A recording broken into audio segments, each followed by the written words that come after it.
few moments later.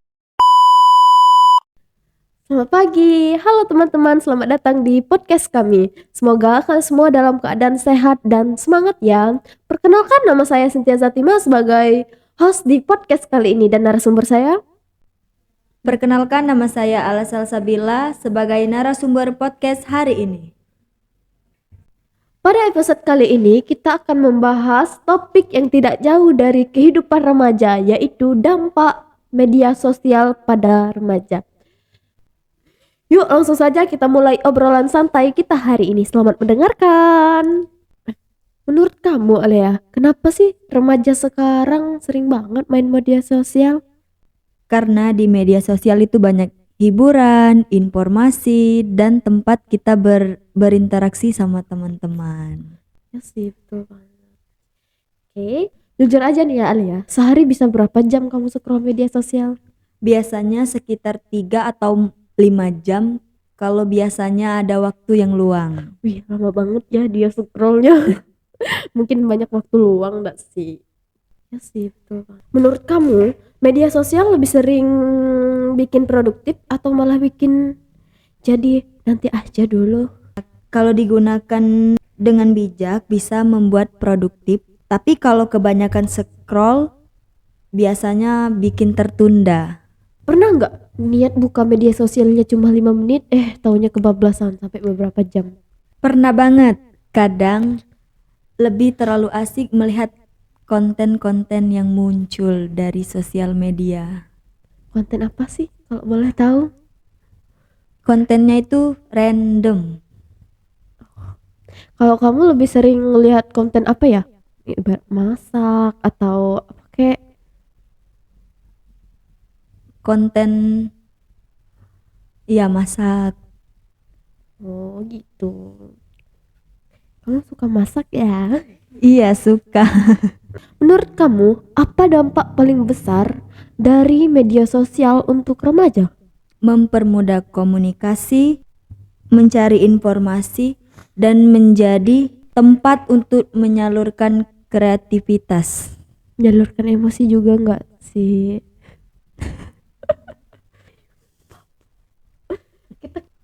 Nah, kalau dampak negatif yang paling sering dirasakan apa ya? Bisa membuat kecanduan, mengurangi belajar, dan kadang membuat kita terlalu sering membandingkan diri dengan orang lain. Padahal kalau kita besar rasa syukur ya, tidak perlu membandingkan diri dengan orang lain. Pernah ketemu berita yang ternyata hoax? Pernah.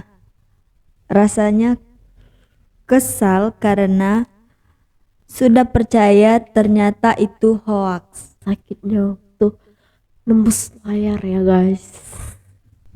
Menurut kamu, bagaimana supaya tetap update tapi tidak jadi budak notifikasi? Mengatur waktu penggunaan media sosial dan mematikan notifikasi yang tidak terlalu penting. Tapi kalau notifikasi itu penting semua bagaimana ya? Notifikasi yang penting itu seperti ada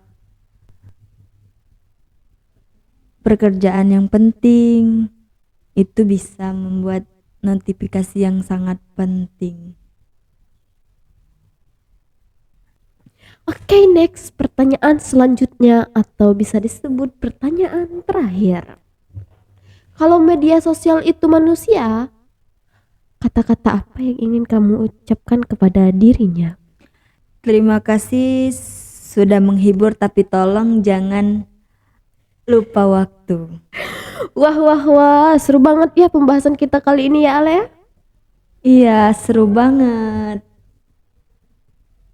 Jadi guys, kesimpulannya media sosial itu seperti sambal, kalau dikit bikin nikmat, kalau berlebihan bikin sakit perut, artinya tidak baik ya. Oke teman-teman, ini sudah di akhir podcast kami. Terima kasih sudah mendengarkan dan sampai jumpa di podcast berikutnya. A few moments later. Oke guys, kembali lagi bersama kami di part 2. Tidak ada lagi perkenalan karena perkenalannya sudah ada di video sebelumnya. Kita lanjut saja di pertanyaan. Oke Alia, menurut kamu kenapa sih media sosial sekarang kayak nggak bisa dipisahin dari kehidupan remaja? Karena sekarang hampir semua aktivitas itu ada di media sosial, seperti cari informasi, hiburan, dan sampai belajar. Kalau disuruh jujur, media sosial itu lebih banyak membantu atau malah mengganggu kehidupan remaja? Sebenarnya tergantung cara menggunakannya. Kalau digunakan dengan bijak bisa membantu, tapi kalau tidak digunakan dengan baik itu bisa mengganggu.